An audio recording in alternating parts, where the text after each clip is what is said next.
আসসালামু আলাইকুম ওয়া রাহমাতুল্লাহি ওয়া বারাকাতুহু। আলহামদুলিল্লাহি রাব্বিল আলামিন, ওয়াসসালাতু ওয়াসসালামু আলা সাইয়্যিদিল আমবিয়াই ওয়াল মুরসালিন ওয়া আলা আলিহি ওয়া সাহবিহি আজমাইন। বাংলাদেশের গণমানুষের প্রাণপ্রিয় শহীদি কাফেলা বাংলাদেশ জামাত ইসলামী ঢাকা মহানগরী উত্তরের 51 নম্বর ওয়ার্ড কর্তৃক আয়োজিত আজকের এই ঐতিহাসিক সহযোগী সম্মেলনের সম্মানিত প্রিয় ভাই সভাপতি, অন্যান্য অতিথিবৃন্দ, সুধীমণ্ডলী, সাংবাদিক বন্ধুগণ, প্রাণপ্রিয় আমাদের সহযোগী সহ বিভিন্ন পর্যায়ের ভাইরা, আমরা একটা পরিবর্তনের বাংলাদেশে বসবাস করছি। যে বাংলাদেশ অর্জন করতে গিয়ে আমাদের শিশুদেরকে শহীদ হতে হয়েছে, আমাদের ছাত্রদেরকে শহীদ হতে হয়েছে, শ্রমিকদেরকে হতে হয়েছে, যুবকদেরকে হতে হয়েছে, বৃদ্ধদেরকে হতে হয়েছে। এরকম একটা ত্যাগ এবং কোরবানির মধ্য দিয়ে আমরা এই বাংলাদেশ পেয়েছি। এটা আমাদের জন্য এক বিরাট সুযোগ যে আমরা আন্দোলনের মধ্য দিয়ে, ঐক্যবদ্ধ আন্দোলনের মধ্য দিয়ে ফ্যাসিবাদকে বিদায় দিয়ে একটি নতুন বাংলাদেশ গড়ার সুযোগ পেয়েছি। এই বাংলাদেশ গড়ার জন্য এখন যারা আমাদের পক্ষ থেকে দেয়া দায়িত্ব পালন করছেন, ইন্টারিম গভর্নমেন্ট, তাদের বেশ কতগুলো সুযোগ আছে। তারা জাতিকে পথ দেখাতে পারেন, গাইডলাইন দিতে পারেন, তারা কিছু ঐতিহাসিক সংস্কার করে বাংলাদেশকে একটি মজবুত ভিত্তির উপরে দাঁড় করাতে পারেন। কিন্তু তারা যদি এই ক্ষেত্রে আপোষহীনভাবে দৃঢ়তার সহিত কারো চেহারার দিকে, কারো পরিচয়ের দিকে না তাকিয়ে 18 কোটি মানুষের কল্যাণের কথা চিন্তা করে সাহসী হতে পারেন, তাহলেই তারা কিছু করতে পারবে। কিছু করবার আগে যদি তারা ভাবেন আমাদের ভবিষ্যৎ কি হবে, কিংবা ডাইনে বামে তাকান, তাহলে আপনারা জাতির পালসকে ধরতে পারেন নাই বলে প্রমাণিত হবে। এবং একদম শুরুতে আপনাদের ব্যর্থতা পরবর্তীতে বাংলাদেশকে ব্যর্থতার দিকে নিয়ে যেতে পারে। এজন্য আমরা যারা ক্ষমতায় আছেন, জাতির পক্ষ থেকে দায়িত্বপ্রাপ্ত, তাদেরকে বলবো সাহসী হন, আল্লাহর উপর ভরসা রাখেন। তাওয়াক্কালতু আলাল্লাহ, লা হাওলা ওয়ালা কুওয়াতা ইল্লা বিল্লাহ পড়ে কোন শয়তানি শক্তিকে, কোন তাগুতকে, কোন মানবতা বিরোধী শক্তিকে, কোন হুমকিকে, ধমকিকে তোয়াক্কা না করে আপনারা কঠোর থেকে কঠোরতার মাধ্যমে দেশকে অর্ডারের মধ্যে নিয়ে আসার জন্য আপনাদের পক্ষ থেকে ঐক্যবদ্ধ এবং আপনাদের পক্ষ থেকে ঐতিহাসিক দায়িত্ব আপনারা পালন করুন। আমরা এবং দেশের সাধারণ জনগণ আপনাদের কাছ থেকে অনেক বেশি ভালো কিছু প্রত্যাশা করে। আইন শৃঙ্খলা পরিস্থিতি আপনারা উন্নতি করবেন, জনগণকে স্বস্তি দিবেন, শান্তি দিবেন, নিরাপত্তা দিবেন, মানুষের আয়ের আলোকে মানুষ যাতে বাজার করতে পারে, জিনিসপত্রের দামকে কন্ট্রোলে আনবেন, বাজার ব্যবস্থাকে নিয়ন্ত্রণ করবেন এবং আরো যা যা প্রয়োজনীয় কাজ সেগুলো আপনারা করবেন, এটা আমরা প্রত্যাশা করি। একইভাবে আমরা যারা রাজনীতি করি, রাজনৈতিক দল, আমাদেরও একটা সুযোগ এসেছে পিছনে কে কি করেছি সেটাকে মূল্যায়ন করে আমাদেরকে ভবিষ্যৎ সুন্দর পরিকল্পনা নেয়া, জনগণের সামনে স্মার্ট কর্মসূচি ঘোষণা করা, জনগণকে উজ্জীবিত করা, উৎসাহিত করা, জনগণ কি চায় এটা বুঝতে পারা। রাজনীতিবিদদের মূল আদালত হচ্ছে নিজেদের বিবেক, আর হলো জনতার আদালত। জনগণ কিন্তু আগের মতো আর ঘুমিয়ে নাই, তারা অনেক সজাগ। কে কি করেন, কি বলেন, কোথায় কোথায় যান, কার কার দোয়া চান এবং কি করতে চান, জনগণ কিন্তু কিছুই তাদের জানার বাইরে নয়। জনগণ আর ফ্যাসিবাদ ফিরে আসুক এটা কিন্তু চায় না।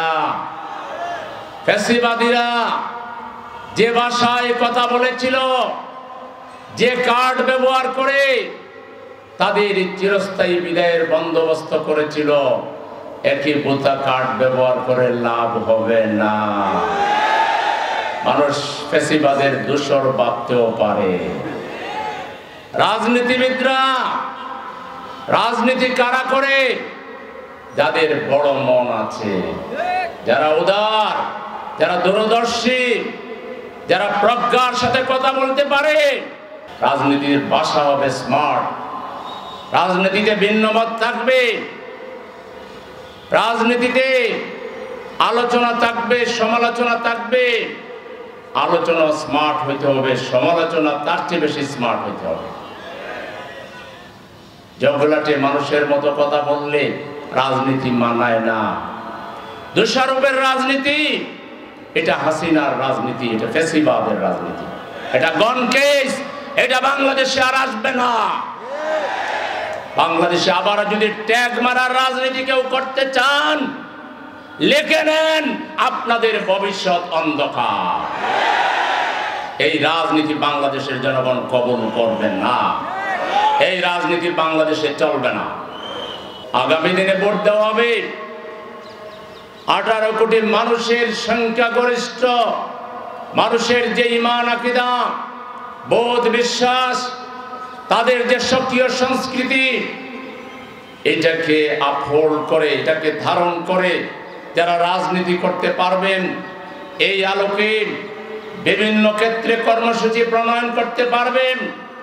দেশ গঠনের জন্য 1 নাম্বার দরকার হলো মানুষ তৈরি করা, আর মানুষ তৈরি হয় শিক্ষা ব্যবস্থায়। আমরা সংখ্যাগরিষ্ঠ মানুষ এখানকার মুসলমান, অন্য ধর্মের যারা আছে তারাও তাদের ধর্ম পালন করবে, তাদের ধর্মীয় বই পুস্তক পড়বে। আমরা মুসলমানরা আমাদের সন্তানদেরকে প্লে থেকে মাস্টার্সের মধ্যে 30 পারা কোরআন শরীফের তরজমা এবং তাদেরকে কোরআন তেলাওয়াত শিখাইতে হবে। আল্লাহর রাসূলের জীবনী থাকতে হবে প্রত্যেকটা জায়গায় জায়গায়, সাহাবায়ে কেরামের জীবনী থাকতে হবে। তাহলেই শিক্ষাঙ্গন থেকে লেখাপড়া করে এসে আর ঘুষ খাবে না, ঘুষ দেবে না, সুদ খাবে না, সুদ দেবে না, চাঁদাবাজি করবে না, টেন্ডারবাজি করবে না। এগুলো বললে কেউ কেউ বেজার হয়। আরে ভাই, আমরা রাজনীতি করি, পাবলিক ইন্টারেস্ট আমাদের আছে। আমরা রাস্তা দিয়ে হাঁটলে মানুষ সালাম দিয়ে বলে, সেলিম ভাই, দেশ তো স্বাধীন হইলো, কাম তো আগের মতোই আছে, যেই লাও সেই কদু। আমরা তো মানুষের সামনে চেহারা দেখাতে পারি না। এই ফকিররা কোথায় থেকে আসছে যারা চাঁদাবাজি করে? চাঁদাবাজ নামক এই ফকির গোষ্ঠীকে কবরস্থ করতে হবে,